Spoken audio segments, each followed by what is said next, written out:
And let's go to the YouTube. Okay. So tonight we're going to learn, I believe it's where are we? Kitzur Shulchan Aruch. I believe we're at chapter 80.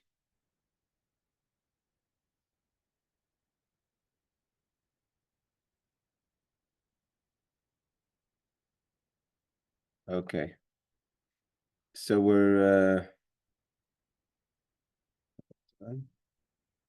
yes, we're in chapter 80, which is it says some of the Melachos works that are prohibited on Shabbos. So it's kind of taking different laws that are he's going to go through a various amount of laws that are prohibited on Shabbos. We're going to touch on some very difficult subjects of cooking, kli rishon, kli sheni. We'll go through it slow. Have a lot of tabs open. We'll have to read in some stuff to get some more thorough information. So it says like this: Asir lihishtamish laor haner davar shetzarich ion ktsas. So if you have candles lit, and of course the concern is that you're going to touch the candles and put the candles out or do something that's prohibited on Shabbos, that could be a question of a daraisa, a biblical issue, a biblical prohibition. So asir lihishtamish laor haner. So here the point is, you're not, of course, not going to touch the candle. You shouldn't even get too close to the candle. That requires that you pay attention. To pay iyun is more is like how does he translate here? It's forbidden. It requires concentration. Okay. The Gazra Rabbanan, the rabbis are concerned. Shema yishkach. Maybe you'll forget that it's Shabbos, or forget what you're doing, not paying attention because of the concentration of what you're trying to look at from the light, whether it's to read something, obviously, or to check something. The yata scenario, you're going to touch the candle. Move the candle because of what you're trying to pay attention to, right? You're trying to read small words, etc. The karves Hashem al psila, and maybe it's going to bring the oil closer to the wick. V'yischayv mishum maver ushnaim. It says, and then the prohibition. The comma should be before. Yischayv mishum maver. You'll be the prohibition for burning or fire-related prohibitions. However, shnayim, two people that are together checking something by a candle, mutarim likres mitoich sefer echad b'inyan echad. If they're both reading the same or trying to look into and concentrate in the same subject, so they're not just doing something separate. Like if one person's by the candle doing his or her thing, and the other one's by the candle doing his or her thing, so then they're not connected. But if they're doing something together, so one will remind the next. If one would try to touch the candle, is chaveri askirehu, your colleague, your friend, he or she will remind you it's Shabbos not to do it. So this is talking about candles with wicks and oils.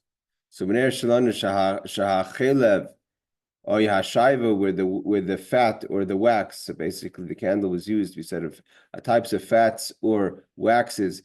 Karach al hapsila, that is wrapped around the wick like a proper candle. So there's those who are noigin lahate because you're not going to really move the oil. It's not shaking anything. It's more of a solid thing.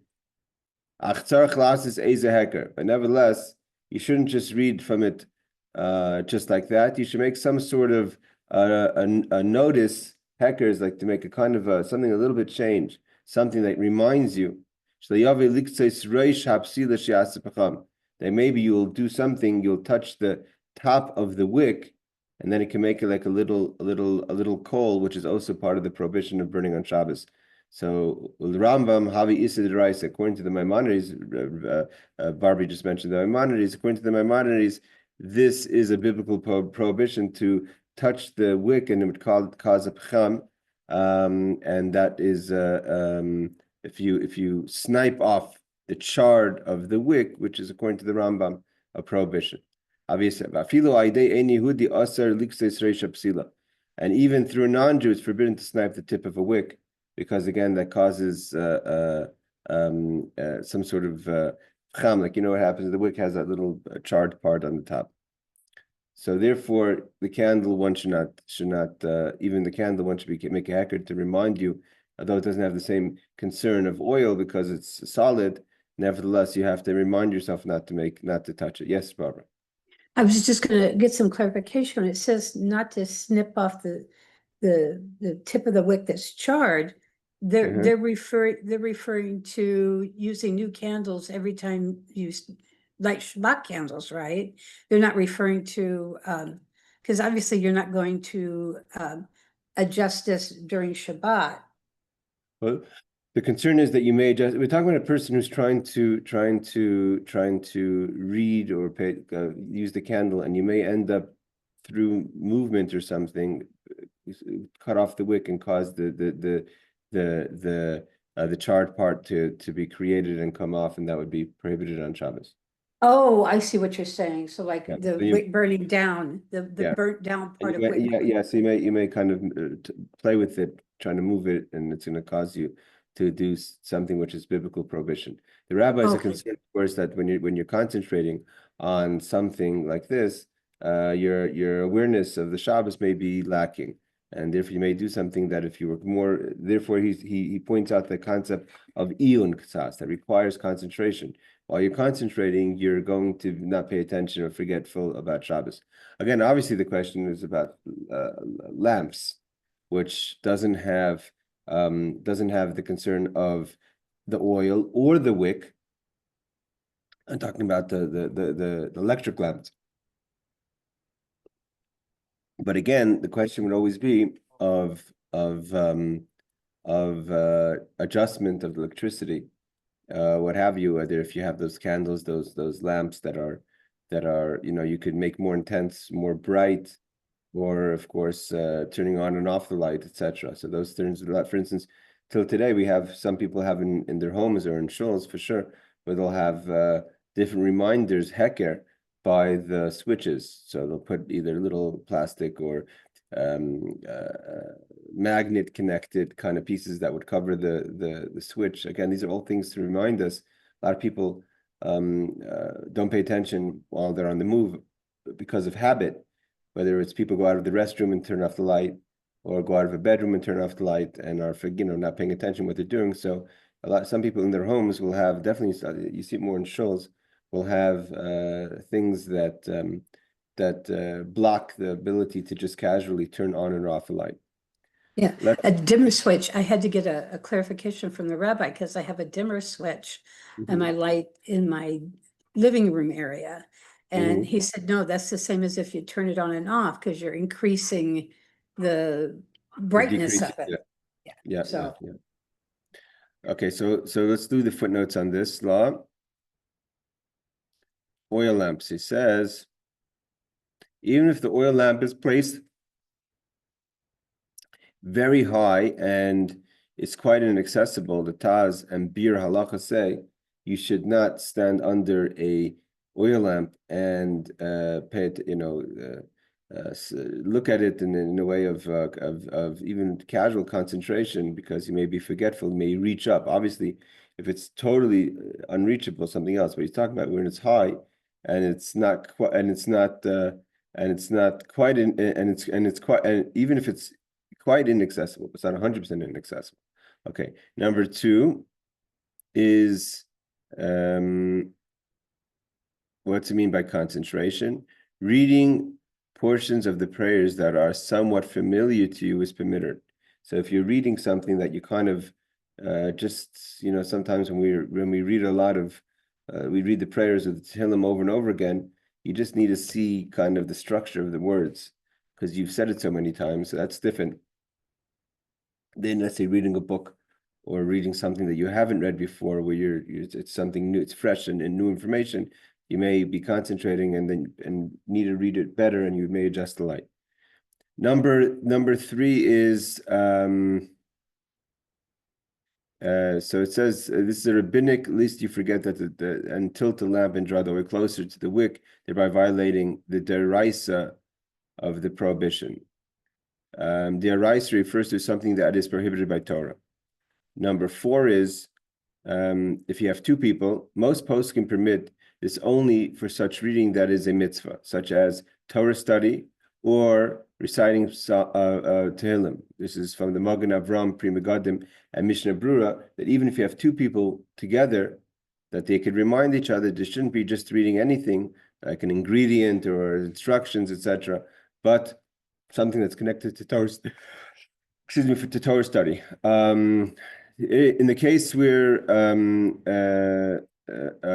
present-day candles, he says in number 5, candles of superior quality are permitted, for they never need adjustment. The Mishnah Berurah says. We're obviously talking about the question is what type of candle. Something that does not need any adjustment for the light. So again, this is the question of electricity. Electricity doesn't need adjustment unless, like you're saying, Barbara, about the dimmer. But if you have just an on and on switch, so as long as you don't need to move the light then it's obviously different. So it's according to the Mishnah Berurah that qualities of superior quality is permitted. Number 6 is it says in which the wax is or tara or dur to the wicks is permitted. He says number 6. Many poskim disagree with the difference. What the Kitzur Shulchan Aruch is saying here, that a candle is different than an oil lamp, and therefore, as long as you make a small heker, you just make a small reminder, it would be permitted. So it says like this: many poskim disagree, the Vilna Gaon, and it should be avoided where there is no particular necessity, says the Magen Avram, Mishnah Berurah. All the poskim agree that wax and tallow candles are prohibited for reading in the synagogue or in public places. Candles are prohibited for reading in the synagogue or in other public places, the Pri Megadim. So in the public place, I guess because there's more people and maybe someone would move it, so then there's more concern. So then everyone agrees you shouldn't use a wax candle, or when they like they used to use if they used the fats, etc. Number 7 is the Rambam talking about cutting off the wick, that a person may cut off the wick, the charred part of the wick. This prohibition is called misakin mana, fixing a utensil, says the Vilna Gaon. It means when you're fixing the candle. So this is a prohibition only when part of the charred wick is sniped off, but if the piece of the charcoal on top is removed without removing a piece of the wick, there's no transgression. However, since most likely a piece of the wick will be removed, many posts can prohibit this, and this is our custom. So the Mishnah Berurah says that the concern is the actual cutting off from the wick, but and if you have that little kind of just the charred little charcoal on top, it's most poskim say that's not considered cutting off the wick, but still it may be a little bit of the wick is going to come off with that, so therefore you should avoid as well. Okay, so this again. So for instance, we have a lot of questions. A lot of these questions apply till today. For instance, if someone has a bed lamp or a they have even today the kind of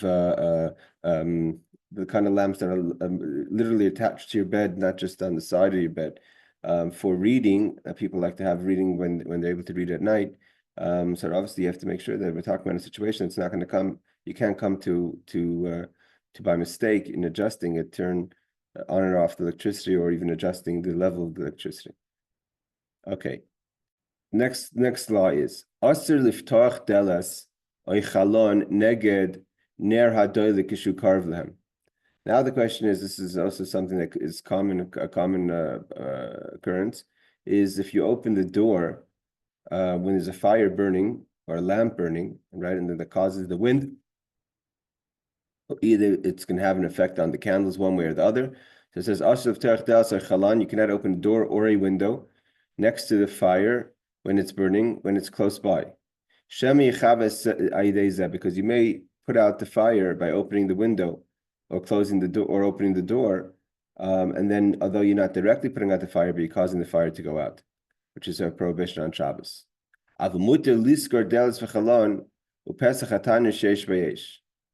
Sorry, but if you have a window that's already open and the fire is burning, and now you want to close the window, let's say you're in the summer or something, or the winter, and you want to close the windows or the doors. So if it's already open, so then it's permitted to close the door or the candle. Obviously, you have to be careful. Sometimes the closing it also with the wind could cause it to go out. What about an oven that has fire burning and you want to close the oven? Aser bein liftoch bein lisko. You can't open the oven or close the oven if the fire is on. Because by doing so, the fire is either increased or extinguished, right? So if you can open the fire, the wind can come in and blow out the fire. If you're closing it, it's going to intensify the fire. So because of that, you can now allow to open or close. Therefore, these things, again, a lot of these questions, we're gonna try to get to some of the relative questions to today's situation. But first of all, when I was growing up in when I was growing up in New York, I mean, I was in Seattle, but we were in Yeshiva in New York. I don't know if they still have them today, but the ovens that we had, even the oven itself was actually wasn't electric, was a gas oven. So you had a fire burning. So if a person, you have to be careful opening and closing the oven. If it could, and that's applicable also if you're gonna actually put out the fire, it could be applicable to Chag also. So you have to be careful when you're opening and closing. I mean, electricity, you're not going to put out the fire, but definitely the problem of increasing is an issue. And also when you open an electric oven, if it's set at a certain temperature, it turns the electricity on because it brings in cold air. So it's also kind of similar. So he says over here, it's forbidden to open the door and the window directly opposite and close to a burning candle. So he says number 8 is what's the concern? So he says the concern is for the wind from outside may blow out the candle by opening the window. This is forbidden even this is forbidden even to open the door slowly. Because slowly, means it's not that the actual movement of the door is going to put out the candle, but by opening up slowly, nevertheless, the wind will come in from the outside. So says the Magen Avram, Eliyahu Rabbah, and Chai Adam. Where there's no wind blowing, what happens if it's just not a windy or it's very, very kind of still outside? The Mishnah Berurah rules that you may be lenient, provided you open the door slowly so not to use the wind of the opening, so as not to create a draft that could blow out the candles. This is something especially we're more careful with, for instance, on Hanukkah, where we put the candles mamish by the window or by the door. That's also you have to be very careful with that as well. Okay, footnote number 9 is nice to be the flame be extinguished. So he says the Marsha, Mesachah Shabbos 120 says that it is almost certain that the candle will blow out. So it's not a question of, you can't say, well, it's not. He says, and again, this is a question going back to footnote number 8, in a situation where there's no wind at all. Number 10 is, but it's permitted to close the door or window even in such circumstances. Number 10 is even if closing the door removes the source of wind and the fire is extinguished. He says, the Mishnah Berurah says, even if some way or another that he said, even if the closing the door removes the source of wind and the fire is extinguished because of that, it's still permitted to close the door. Doesn't explain exactly why. Number 11, he says, what about a fire, an oven that the fire is still on? In the case of smoldering coals, which means the coals are already totally almost out, opening the oven door is unanimously prohibited. And most poskim agree that closing it is also prohibited. Because again, when you open it, the wind comes in and fans the coals and it definitely starts a fire again. Smoldering coals, okay. Number 12 is, by doing so, the fire is either increased or extinguished by the oven. It says this may also apply to modern thermostat, right? Controlled gas or electric ovens, where opening and closing the oven door has an almost immediate effect on the intensity of the flame or the electric. Competent halachic authorities should be consulted in the case of an electric oven or I guess he means, or even a gas-controlled oven, about these situations. Again, you have sometimes people that will have, for instance, you have a few questions. There's certain ovens that have oven Shabbos mode today. Today, actually, they have what's called Shabbos mode in ovens themselves. That's made, like they have also fridges that have Shabbos mode. The same question really comes to a fridge about opening and closing a fridge. Some people are careful because when you open and close the fridge, it causes the electricity, the motor to start running when there's a warm draft comes in to a fridge or freezer, causes the fridge or freezer to start running, the motor to start running again. So the same question, if you're talking about an electric oven, it's not just the heat, but we're talking about the actual thermostat will change to cause the motor to go on. Yes, Rebecca. You're on mute. Hi. So with the fridge, like, what are you gonna do about that? Because like you don't have to use an oven on Shabbos, but you have to use a fridge and you have to open it to get your food. So what are you supposed to do about the fact that when you open the door to let in cold air, it might start the motor running? Okay, so number one is there's the obvious question about the fridge, which is the light. Fridge and freezer have light, so one has to make sure that there's no way around that. If you have a fridge or freezer that has the light opens and closes when you open and close the freezer or fridge, you have to disconnect the bulb, or some people use tape, a strong Scotch tape that will hold the piece that's kind of a switch in the fridge or freezer, so the light will stay off at all times. Today, again, I believe that a lot of the modern, more up-to-date electric appliances, both ovens and fridges, have what's called Shabbos mode. Even the natural brands that are out there today have Shabbos mode in them. Some of them have more modern technology. Some of them just have little plastic pieces, depending on the machine. But I believe also in the fridge, they have Shabbos mode for the fridge. Now, about your question, the fridge, some people are more careful than others. Some people actually, I heard someone say, I don't know the source of this, that the Rebbe actually never used to close his fridge 100%, not because of the light, obviously, but because of the draft. So some people are more careful. Again, I believe modern fridges today have a Shabbos mode built into the computer system. And I think it's not just connected to the light. I think it's also connected to the thermostat. Now, again, it's not exactly a fire, right? He says if you saw in footnote number 12, we said in the case of an electric appliance, a competent halachic authority should be consulted. He's not saying obviously that electric fire, because then it's really, you're not causing, it's gramakan, it's not 100%, even though it could be psik but it's not 100% like a fire. I don't, but some people are more careful than others about keeping the fridge open. Yes, Barbara. Yeah, I have an issue with my refrigerator because I bought a brand new refrigerator just a year or so ago, and there's no button in there.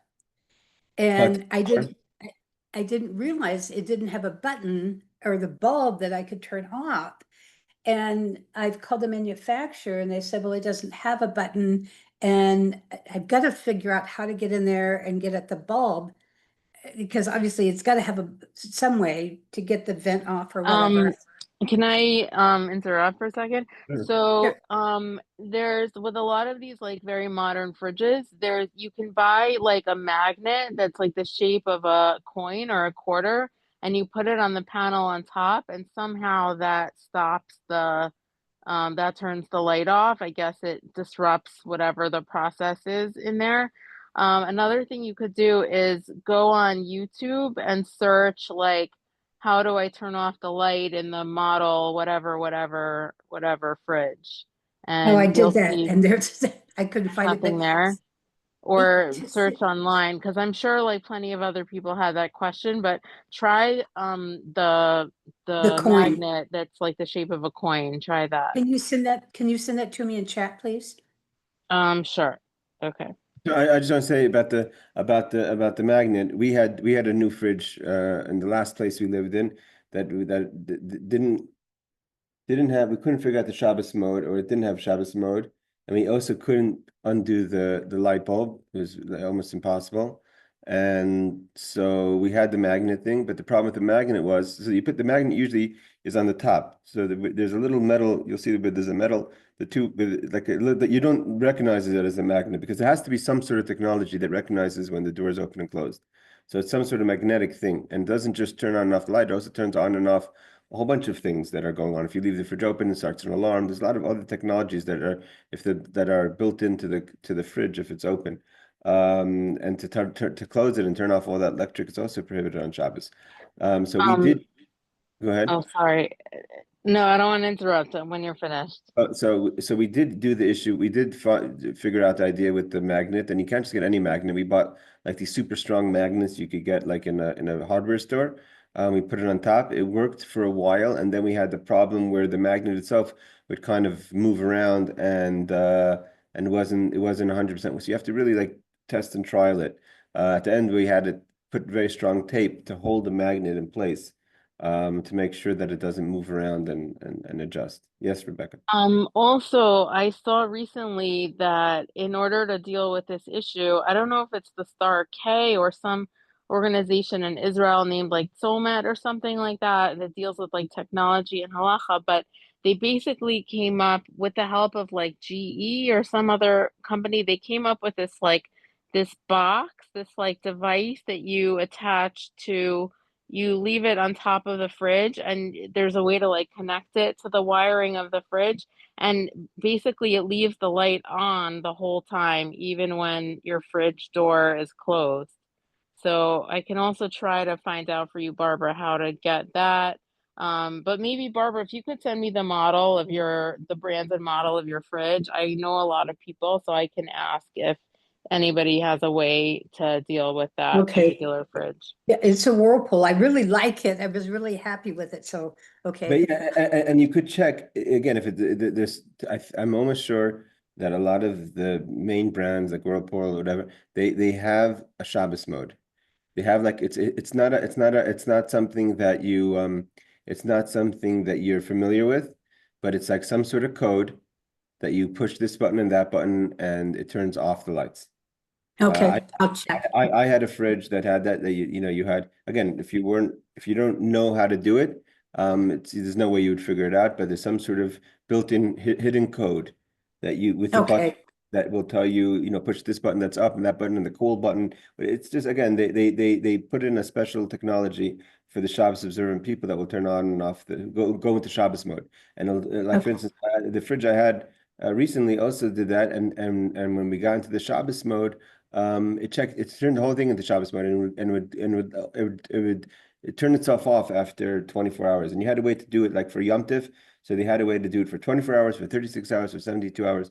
So you could adjust according to how long you needed to go into that kind of Shabbos Yom Tiv mode. But again, I'm okay. quite certain could be that Whirlpool has that.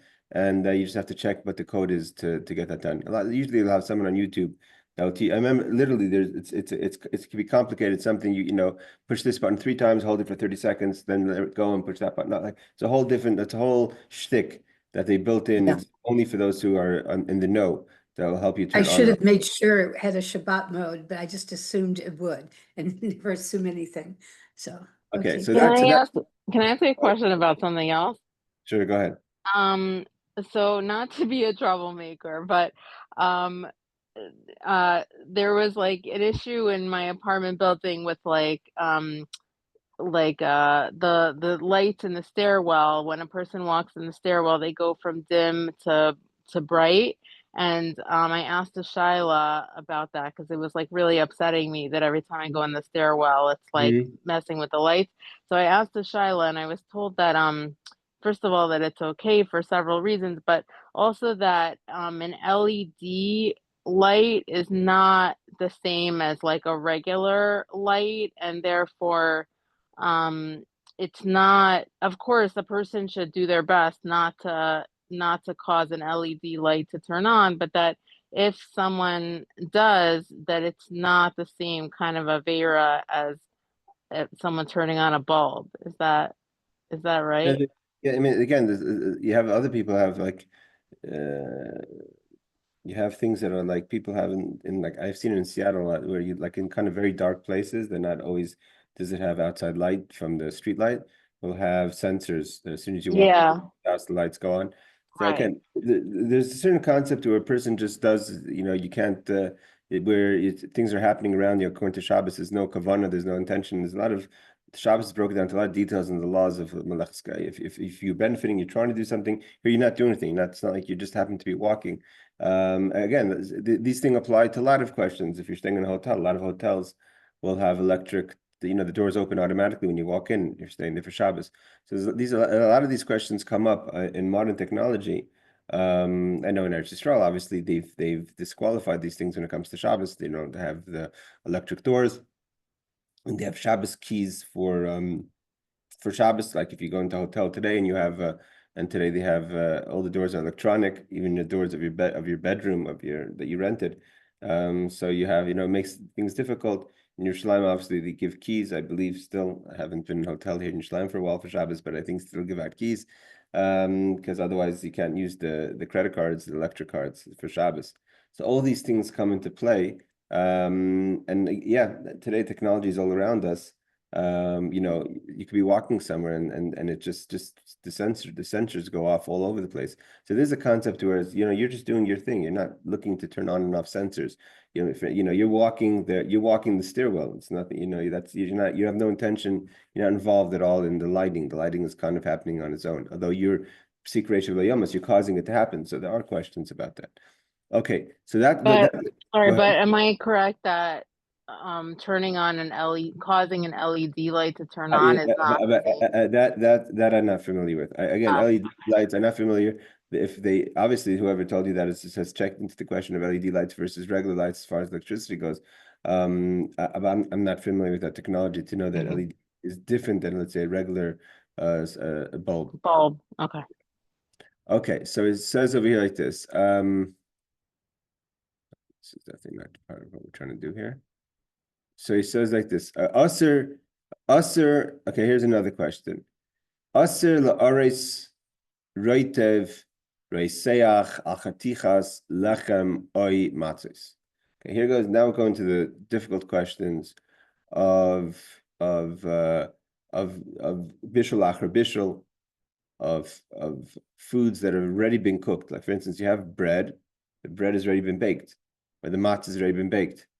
And let's say you want to dip or pour, right? Let's say there's a dish, you have, let's say, like a crate, and you pour hot sauce on it, or hot gravy on it, right? Like a mushroom gravy that's boiling hot. So are you allowed to do that on Shabbos? If you're not cooking the bread, in theory, the bread has already been baked. So this is the complicated laws of bishul on Shabbos. Again, we have for instance, we're going to go into a few things. I'm going to just read this law, and then maybe from there we'll go to some of the side notes, because we have the question of that we all deal with all the time. For instance, coffee making, tea making, salting your foods, chicken soup, etc. Hot foods, having certain foods on a single plate, right? Cholent, which is usually pretty steaming hot. And what's the law of cholent? Is it a liquid? Is it a solid? Together with with chicken, or if you have coleslaw that has liquids that could get heated up by the cholent, which is a solid. So these things are constantly happening. But the salt question, what type of salt? There are different types of salts that have different kind of different concerns, whether it's sea salt, boiled sea salt, which is known as table salt, or rock salt. A lot of people want rock salt. Is it the same, etc.?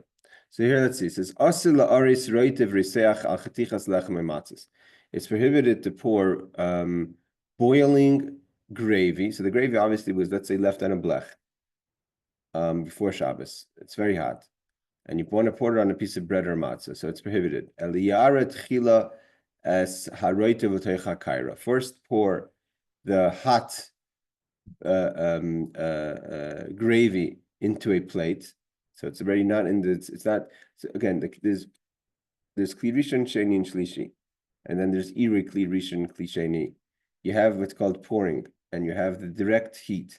So let's say you have a chicken soup that's on the blech. So the chicken soup itself, the soup sitting in the pot, that's the kli rishon, that's the first vessel. So here you have it. You shouldn't first pour it into a kaira, which is a plate, which is now, that's the second vessel, right? And now, not just right away, but viskar ktsas, it should cool down a drop or a little bit. Achi roy lachila, it shouldn't be boiling hot, it should be edible. It means it's no longer boiling hot. Then you should put the bread inside it if you want to have that combination. or hamatzis or the matzah.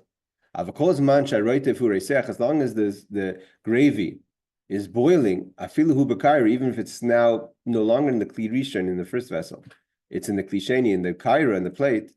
You cannot put in the bread or the matzah.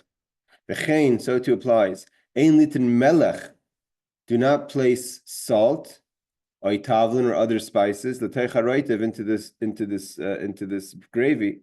Even again, if it's in the it's in the kli rish in the sheni, and surely you cannot salt the pot. So if you have the chicken soup in the pot and you never removed it yet from the first pot into, let's say, the bowl would be the clean sheni, the second vessel. So surely you're not allowed to put in the salt there as well. As long as obviously as long as it's boiling hot. It has to be that it's no longer boiling and edible. Now, so seemingly that means all salt. Now he makes a distinction. Again, this is obviously the question of bishul bishul. Other questions where the salt was. So again, we have three types of salt that we basically have. Right, we have rock salt, which is basically a deposit, whatever, from ancient times, that there's a concentrate of salt that's a deposit, like most American salts in the Midwest, in Kentucky and all that places. That's rock salt. But for instance, Salt Lake City in Utah, which is a big source of salt in America, that's like a sea salt, where the actual, it's from the waters that evaporate. So the question is if it's rock salt or sea salt. So here is a third type. He says, the salt itself is not, say, regular sea salt, let's say out of Egypt or other hot places. It's the salt is made by evaporation. So the salt water is kind of the pools of salt water from the sea. The water evaporates from the sun and leaves a hard crust. That's like the Dead Sea, right? The Dead Sea is not boiled salt, but it's not rock salt either. It's sea salt. So the sun evaporates and then has the remainder is the salt. Then there's the boiled salt that you're boiling to make it salt. That's the table salt. So here he says is yesh makil, and there's those who are lenient. A person who is more strict on that as well, it will be blessed. If,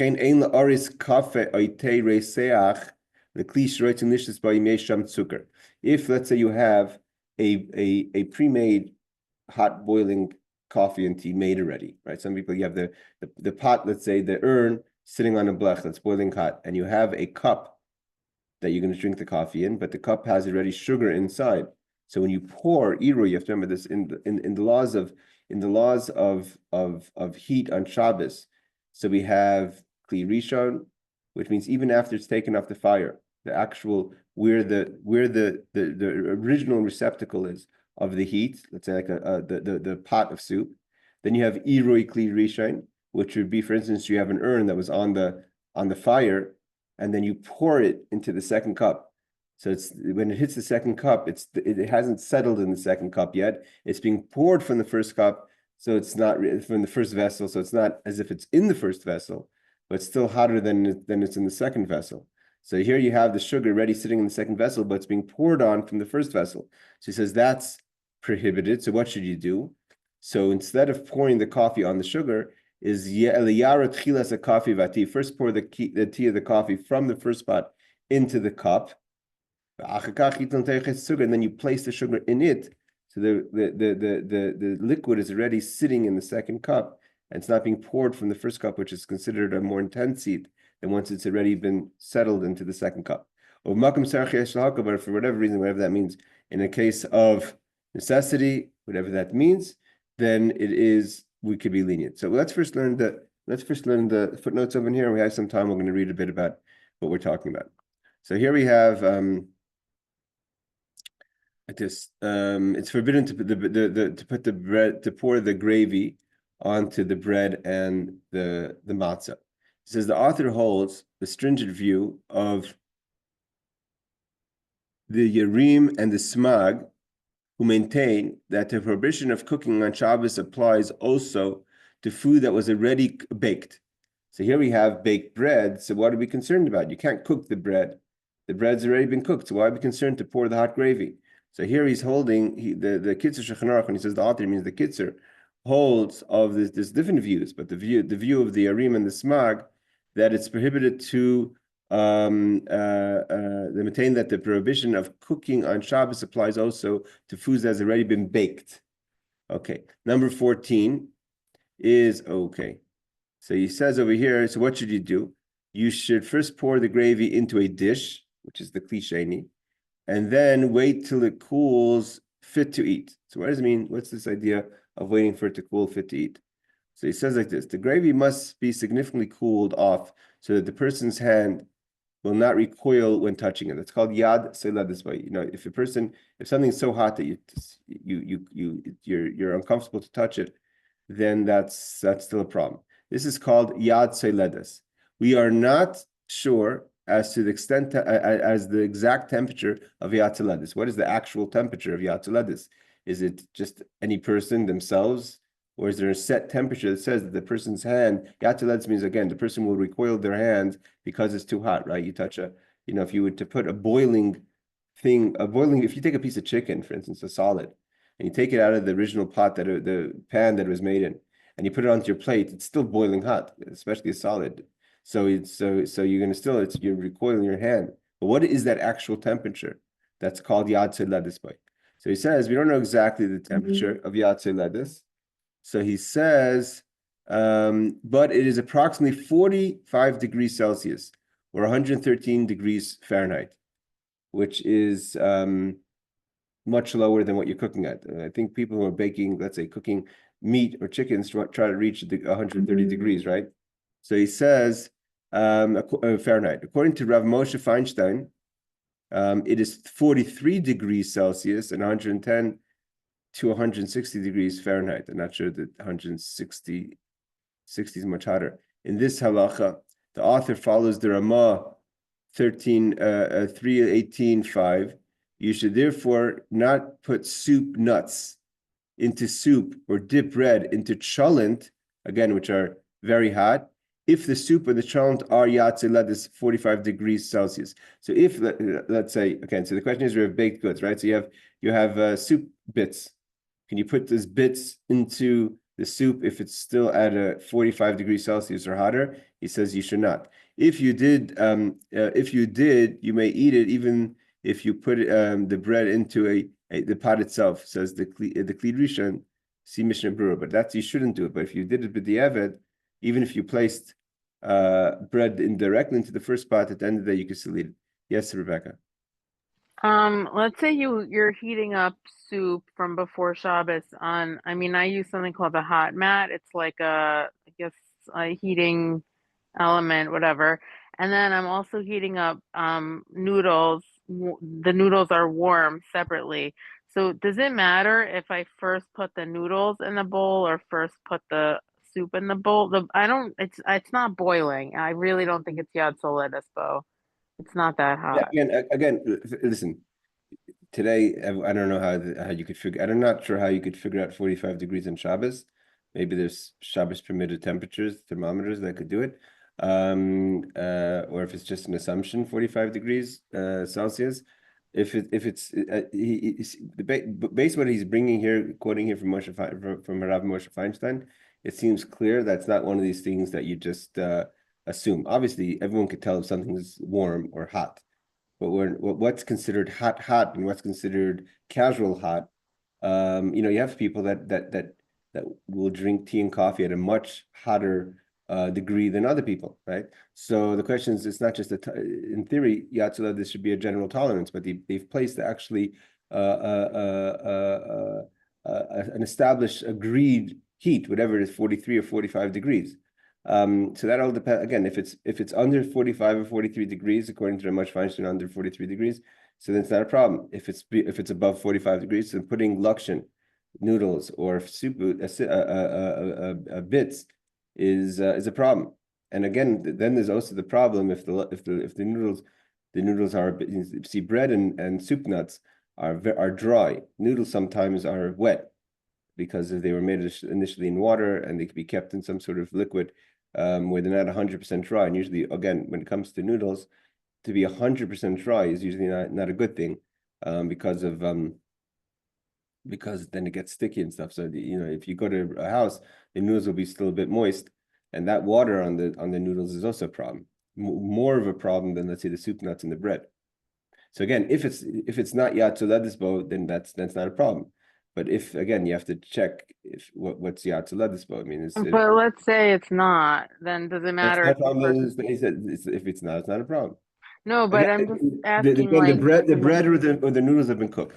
You're not cooking. The question is if it's considered bishul, if it's already been baked and cooked. so then if it's not yatsola dispo, then it doesn't matter if you first put in the soup or first put in the noodles. If it's for somewhere or another coming, you mean because it's an iri kli rishon that's not yatzolah dispo, that we're going to learn about. If it's, we're going to see that in a second about if the pot Okay. itself is not really so hot in the first place. Okay. Okay. So here we have over here. Now he says, what is considered a? However, as long as the gravy is hot, even if it's in a dish, which is the klisheni. Again, the klisheni is kli rishon is, he says, what is the pot in which it is cooked is called the kli rishon. The pot of soup that you boiled and made the soup in and then kept it on the blech, that is the kli rishon. That's what's called. Rishon means the first. That's the first vessel. The bowl in which it is poured is called klisheni. So if you take it and you pour it into the bowl, now the bowl is a klisheni. Is called a klisheni. The third vessel into which it is poured is called klishlishi. If you poured from there into a second bowl, will be a klishlishi. Now, what happens is, again, with the question of salt, everyone agrees a klishlishi is not mevashel. If it's a klishlishi, it doesn't cook in liquids. The question is, some people will hold that the ladle is its own vessel. So if you can, let's say, take soup and take it out with the ladle, so the ladle will be already the klisheni, and the bowl will be the klishlishi, or some people want to say that the spoon itself, the spoon is the klishlishi, because if the blade, if for whatever reason, I'm not sure how the spoon is less of is obviously less of a kli than the ladle. The ladle could hold within it a proper amount of soup, but again, it's definitely significantly cooled down when it's in the spoon. So all these questions we'll see hopefully over time when we get into a little more of the commentaries. Number 16, he says, so if he says like this, however, as long as the gravy is hot, even if it's in the dish, which is the klisheni, the second vessel, it's still forbidden to put the bread and to put in bread or matzah. So he says number 16, this is the Pri Megadim rules, that it is better not to put bread, etc., into a vessel that is on the fire, even if it is cooler than yatzuledis. Okay, so this is kind of addressing your question. So he says that the Pri Megadim says that if you have, let's say, the bowl of soup that's on the fire, he says that into a vessel that is on the fire, but it's whatever, it's still not hot. It's not the liquid is still not boiling. You still should not place in the bread because it's on the fire, or the bits, I guess, in the matzah into the kli rishon. Okay, number 17 is said you should also not pour salt or spices into a hot gravy, even if it's the dish klisheni, and surely not into a kli rishon as long as it's hot. So you surely should not put salt into the original pot of soup, right, to salt the soup, or even into your klisheni if it's still boiling hot. So now let's see the law over here. The footnotes. Regarding putting raw food into a kli rishon, the Magen Avram 3:18-8 is machmer stringent even when the kli rishon is off the fire and even if it's not yatzuledis. So let's say you want to put in raw, anything could be raw food, vegetables, etc., to put it into let's say the soup that was actually on the fire, you taken it off the fire, the soup is still in the pot, even though it's below 45 degrees, you should still not put in uncooked foods. The Mishnah Brura is lenient in the case when the kli rishon is removed from the fire and is not yatzuledis. So if you took the soup off the fire and cooled in the pot, so the Mishnah Brura, the Chavetz Chaim is makel to put in raw foods.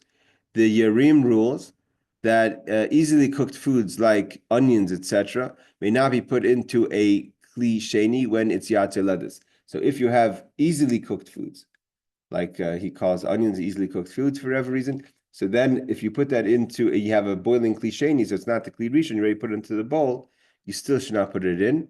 And since we are not experts in knowing what is considered easily cooked, you should not put any raw food into a kli sheni. So here he's saying you should be more strict. That when it comes to kli sheni, again, the kli sheni is the second vessel. For instance, you have the urn, let's say the electric urn that goes into a cup. The cup is the kli sheni. We don't make tea until we make it into kli shlishi, until a third vessel. And since we're not experts in knowing what's considered easily cooked, you should not put raw food into a kli sheni at all. That is yatzer ledus, that is boiling hot. Obviously, once it cools down, it's differently. Chai Adam and Magen Avram agree with the Yarim in this. Number 18 is like this: if the salt is processed through boiling. So it says the Mishnah Brewer rules that salt, which is processed by boiling, may be put into a kli sheni, even if it's yatzer ledus, but it should not be put into a kli rishon. So boiled salt, which I believe most table salt today is considered boiled salt. So then you could, according to the Mishnah Brura, you could actually pour table salt onto soup that's already into a kli sheni, which would be your bowl. No one eats soup out of the original pot, right? Number 19. But one who's strict, he says, the Ramah says, this refers to regularly mined salt. This is not referring to boiled salt. Okay, number 20 is talking about pouring onto the sugar. So he says like this: the reason is that since sugar is usually eaten in its dissolved state, it is not considered thoroughly cooked until it is dissolved. And thus you are cooking it by pouring the boiling water. I mean, people don't just have spoonfuls. I mean, most people don't have spoonfuls of salt. You wait till it dissolves. So you're actually completing the process by pouring the hot water on top of it. And thus you are cooking it by pouring the boiling water. The Maram Shik says that. According to Siddur Atanya, which means the Alter Rebbe in the Siddur, the reason is that that sugar dissolves before it cooks, and therefore has a law of a liquid, which is even when previously cooked may not be recooked. Means there's a question of bishul acher bishul. Can you recook something? If it's a solid, it's different. If it's a liquid, liquids can be cooked again, but because the sugar dissolves before it's cooked, and it really has a law of a liquid, and therefore it's a problem. This reason may apply to salt processed through boiling, and probably is the reason why the Kitzur Shulchan Aruch is machmir regarding salt. So again, the same question is salt. Salt is also liquid. So if it turns the same idea, if it dissolves and turns to liquid, so then you're even if it's boiled salt, you should be machmir. Okay. 21 is, and we're going to stop here and then open for questions. 21 is when there's a necessity, whatever that means. So he says, if you already did it, that's what would be a necessity. But you already did it. You may drink the tea or coffee if you already poured the tea and coffee onto the sugar, even if it is not a necessity. In other words, you can make other cups of tea. So what's the necessity? Let's say that's your last cup of tea. So that's obviously different than if you have more tea. But he says even if you made it and you do have more tea, you could be lenient as well. Since some poskim permitted even initially. See this general rule in Magen Avram 254:11 and Chai Adam 9:11. Okay, I know we've gone through quickly some very, very basic laws. I want to go into more detail about these laws of Kli Rishon and Kli Sheni, but we'll have to do that next week. So we have, what I want to go into next week is, before we go into the question of the blech, is just to define all the questions that we talked about. The ladle, Kli Rishon, Kli Sheni, Iri Kli Rishon. Again, Iri means to pour. Kli Rishon would be the original receptacle that the thing was made in, whether it's a pot or a pan. The Kli Sheni will be the one that you place it in afterwards. What's the difference if it's a solid, if it's liquid? Pouring from a solid, from the first into a second, a Kli Shlishi, etc. I want to go next week also to the question of making this is a question that a lot of people have, which is making filtered coffee on Shabbos. So filtering liquids On Shabbos, the other things that we wanted to talk about was the types of salt. Hold on here. The types of salt that there is out there today, etc. Yes, Rebecca. Someone I know likes to put like a tiny piece of like fresh lemon into their tea. The urn that they use on Shabbos has like really, really hot water, so that is not okay to do on Shabbos, correct? Okay, again, this is this is the question. The question if it's a Kli Rishon, Sheni, or Shlishi. It's not a Kli Rishon, obviously, because no one's eating it out of the Kli Rishon. No, they use the I want to give you an Kli example of a Kli Rishon that is accessible. If you have a very small, these small little coffee boilers that you actually boil on the fire, and the coffee's cooked, and you're keeping the coffee itself on the blech. Again, and it's boiling hot. That is the Kli Rishon. If you wanted to drink straight out of that is the Kli Rishon. If you pour from when you're pouring from an urn to a cup, that's already the Kli Sheni. And if you're pouring from the cup into a third cup, the second cup, which is the third cup. Shlishi, right? So then there's different. We're going to get into that about a Kli Shlishi, putting in sugars or teas or coffees or lemons for that matter in a Kli Shlishi. Obviously, it's not the same thing as putting it into a Kli Rishon. So it is okay?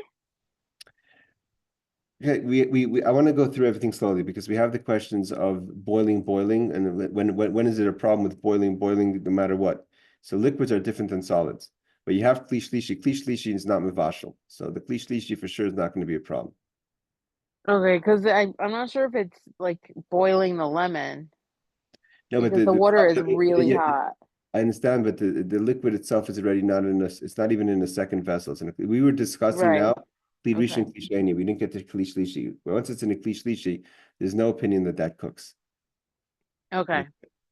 I'm just Wonderful. showing you Thank over you here. so much. Just if you see over here quickly before we finish off, you have over here what's called sea salt, which is evaporated, leaving behind salt crystals. That's what we call sea salt. Rock salt is mined underground deposits of salt. That's like rock salt. You'll have that. Most salts coming out of places like Kentucky or the Midwest is rock salt. Obviously, there's no sea salt there. I do believe that in Utah, the salt that's coming out of Utah is considered sea salt.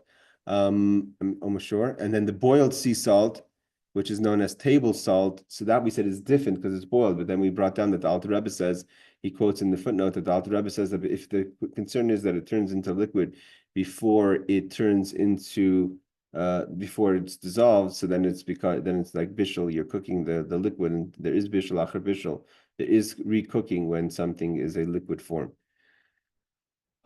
All right, ladies and gentlemen, we're going to continue. We're going to actually get more deep into this next week because although this is kind of, we want to get to that later point when we learn Hilchas Shabbos, Shemirath Shabbos Kehilchatah, but you can't just go through. This is something that we deal with on a weekly basis. These are questions, like you said, whether it's putting lemon in your tea, or everyone makes coffee or tea in the morning, and putting soup biscuits or noodles in your soup, and mixing cholent and liquids as a solid, etc., etc. Any other questions before we conclude tonight? All right, everyone. Thank you for joining. Meretz Hashem, we will reconvene next week. Take care. Bye, Lato. Thank you. Thank you, Rabbi. Thank you.